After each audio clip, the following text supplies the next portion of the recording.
This is the backstory of Zeph'aan, Amsir, Dethrir, Seldarin Drow from the icy enclave of Kaled. Born to his parents, Kelgar, his father, and Selthara, his mother. He is an only child, born and raised in the borough of Skellibel, from the icy north. Before that, his family, like some others, sought to escape the often ruthless and often dangerous society under Lolth in Menzoberranzan. Growing up in the safe, isolated, but freezing glacier of Kaled was preferable to the Underdark, his parents believed, they themselves seeking to leave the chaos and dangers of Menzoberranzan. This is where they would have their son, Zeph'aan. In Kaled, the presence of Elistre was strong here. An isolated, secret world. A place where nobody knows, and nobody knows its existence. A secret kept amongst its own people. Zeph's parents were kind, though a bit hardened from a lifetime in Menzoberranzan, raising him with more optimism and curiosity and less of the distrust, suspicion, and self-serving nature that comes with the environment. They had to live life a certain way in the Underdark, wanting their son to have a lifestyle not influenced exclusively by Lolth society. He was an only child, socializing with other children in Skellibel, some whose family were from elsewhere. Others were the Avon Drow who lived there their whole lives. Among the populace there were also dwarves, called Kurts. Even humans, accustomed to living in the frozen north, for the Ulutuyan. And even orcs, known as Aurochs. He grew close, friends, with Kieran and Sathras, a dwarf and a drow respectively. Oftentimes either stargazing, reenacting dramatic and often a bit embellished stories of being good heroes of Myth Draenor and Cormanthir, or makeshift musical instruments for a sound not too pleasant to the ear. But the passion was there. During the autumn, magic didn't work, so the four boroughs held a fighting tournament between the four of them called the Kaz Kalki. That was the most important event of the year. The three friends dreamed of competing one day. The four boroughs being the Mona Chess, the Bichette, Arden, and Skellibel, where Zeph was born and raised. Going to the Arden borough, not an uncommon outing for the friends. Garden-like and less crowded than Skellibel, seeing and feeding the muskox raised there. There was an accident one day.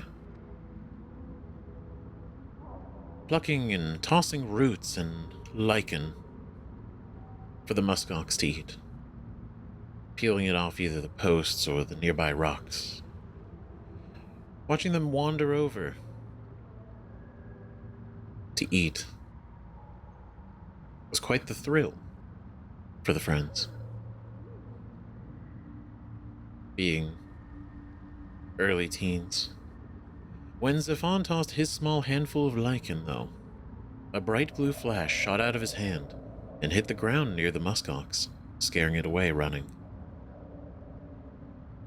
His friends saw what happened, stunned, standing behind Zeph. Zeph himself, stumbling backwards to the ground, shaking, and a panic growing in him as he seized his hand, which had a thin layer of frost over it, watching it disappear, and his hand returning to normal.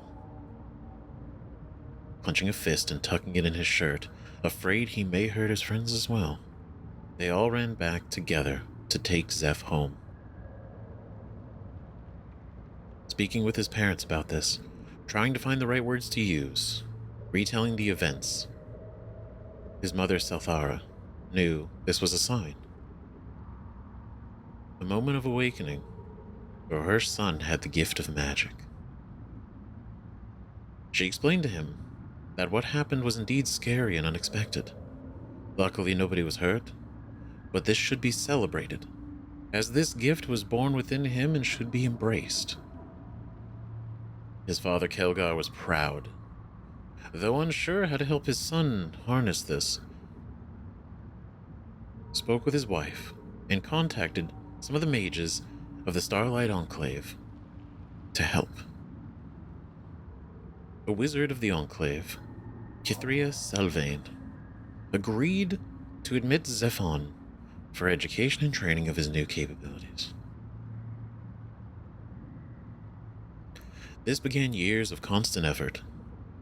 Zeph had to stop living at home and be under the tutelage of Kithria. Years of reading, memorization, exercise, both physical and mental, for the body, understanding the concept of the weave, and speaking about the difference between his innate magical gift and the way she, as a wizard, had learned to draw from it. Zeph grew to be quite tall and broad-shouldered over the 5 years of his training. A strong mind and strong body were important for a young sorcerer, innately talented in cold and lightning magic.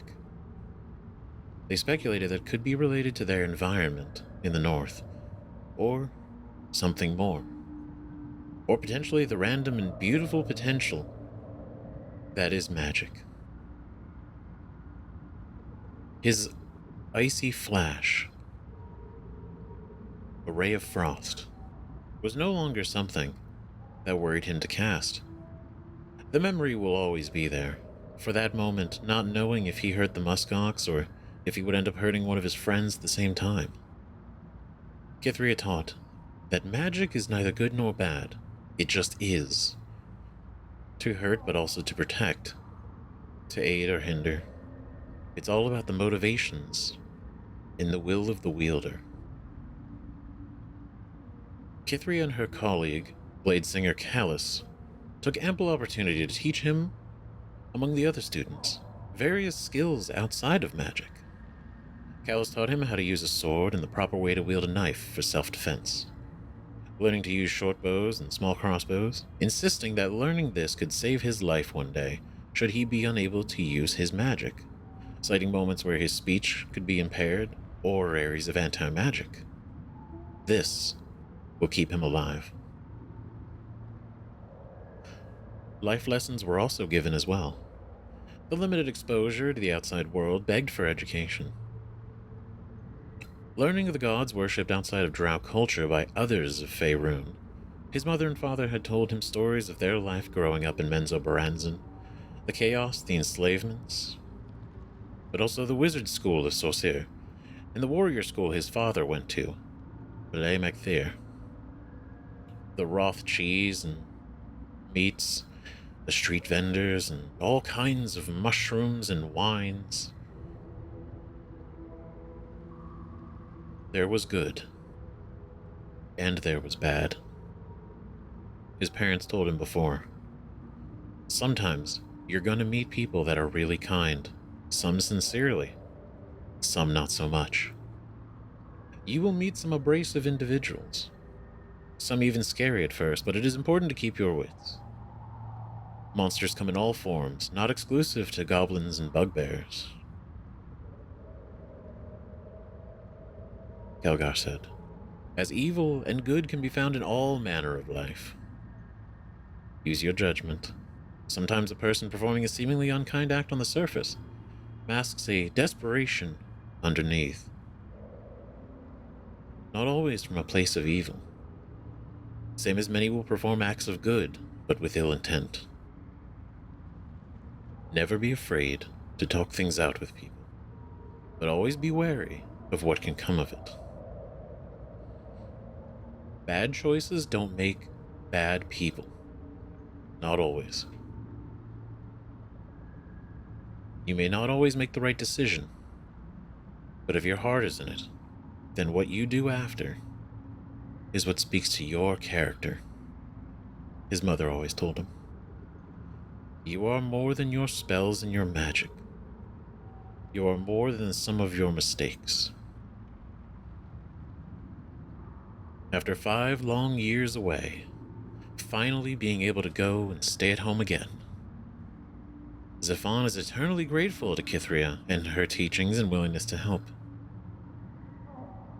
His eagerness for knowledge, exploration, and magic, widening his view of the world, learning the various cultures of Faerun, a rough history of the Drow and of the Loth-worshipping society. Callous, eternally grateful for teaching such valuable survival skills. Returning to his family home, the frosted windows and wooden exterior almost exactly the way he had left it. A joyous greeting from his parents as they gripped him in a hug together. It always feels like it's been too long, and this was greatly needed.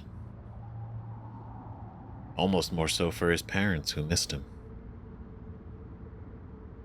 Unfortunately, it would be short-lived. Kithria recommended Zeph to visit Blackstaff Tower. This would take him to Waterdeep, and becoming an apprentice of the various Blackstaff there. Having to leave home. Bittersweet, as it all happened so quickly.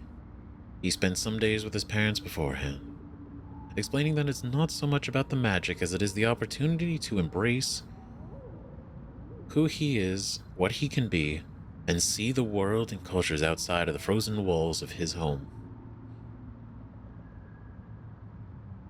Kithria aided magically in his exit, to keep his location secret, both for his and Kaled's protection. This would mean he had no concept of how to return home to his family. He would need to find it on his own, should he plan to return. Zeph'aan was sent to the edge of the Neverwinter Wood, with vague instructions on how to locate a place called Helm's Hold and seek passage down to Waterdeep. A rough pack of clothes, food, some gold, and a walking staff. He was on this path, fortunate or not so much, that a shadow loomed overhead, and in an instant, Zeph'aan goes from seeing the greenery of nature to the dark black interior of a room, unable to move at all, locked inside some kind of black coffin.